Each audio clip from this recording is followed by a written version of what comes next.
ഇടുക്കി മൂന്നാറിൽ ഒരു മാവോയിസ്റ്റ് പിടിയിലായിരിക്കുന്നു. ജാർഖണ്ഡ് സ്വദേശി സഹൻ ടുട്ടിയെയാണ് NIA സംഘം പിടികൂടിയത്. 3 പോലീസുകാരെ ബോംബ് സ്ഫോടനത്തിൽ കൊലപ്പെടുത്തിയ കേസിലെ പ്രതിയാണ് ഇയാളെന്ന് NIA പറയുന്നു. മുഹമ്മദ് ആഷിഖ് വിവരങ്ങൾ നൽകാനായി ചേരുന്നുണ്ട്. ആഷിഖ്, ഇത് എപ്പോഴാണ് ഈ മാവോയിസ്റ്റ് വേട്ട ഉണ്ടായത്? എന്തായിരുന്നു അവിടെ നടന്നത്? ആരാണ് പിടിയിലായത്?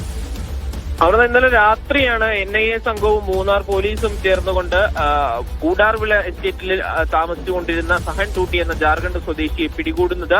ഇയാൾ 3 പോലീസ് ഉദ്യോഗസ്ഥരെ ജാർഖണ്ഡിൽ സ്ഫോടനത്തിൽ കൊലപ്പെടുത്തിയ കേസിലെ പ്രതിയാണ്. ഇയാൾ മാവോയിസ്റ്റ് സംഘടനകളുമായി ബന്ധം പുലർത്തുന്ന ആളാണ് എന്നാണ് NIA പറയുന്നത്. ഏതായാലും ഇയാൾ കഴിഞ്ഞ ഒരു വർഷമായി മൂന്നാറിൽ അതിഥി തൊഴിലാളിയായി ഭാര്യയോടൊപ്പം ഒളിവിൽ കഴിഞ്ഞു വരികയായിരുന്നു. ഇയാളെ കഴിഞ്ഞ ഏതാനും മാസങ്ങളായി NIA സംഘം നിരീക്ഷിക്കുകയായിരുന്നു. തുടർന്ന് കറക്റ്റ് സമയത്ത് മൂന്നാർ പോലീസിനെ കൂടി വിവരം അറിയിച്ച് ഇയാളെ പിടികൂടാനുള്ള നീക്കങ്ങൾ NIA നടത്തുകയായിരുന്നു. ഇന്നലെ രാത്രി എസ്റ്റേറ്റിലെത്തിയ ഇയാളെ ഇന്ന് പിടികൂടിയിട്ടുണ്ട്. നിലവിൽ സഹൻ ടൂട്ടി മൂന്നാർ പോലീസ് സ്റ്റേഷനിലാണുള്ളത്. കടുത്ത സുരക്ഷയിൽ ഇയാളെ സൂക്ഷിച്ചിരിക്കുകയാണ്. ഇയാളെ ഉടനടി തന്നെ അവിടെ മൂന്നാറിൽ നിന്ന് മാറ്റുമെന്നാണ് NIA അറിയിക്കുന്നത്. മുൻപും നിരവധി കേസുകളിൽ പ്രതിയായിട്ടുള്ള ആളാണ് ഇയാൾ ഇവിടെ ഒളിവിൽ കഴിയുന്ന വിവരം NIA സംഘം കഴിഞ്ഞ ഏതാനും നാളുകളായി നിരീക്ഷിച്ച് വരികയായിരുന്നു.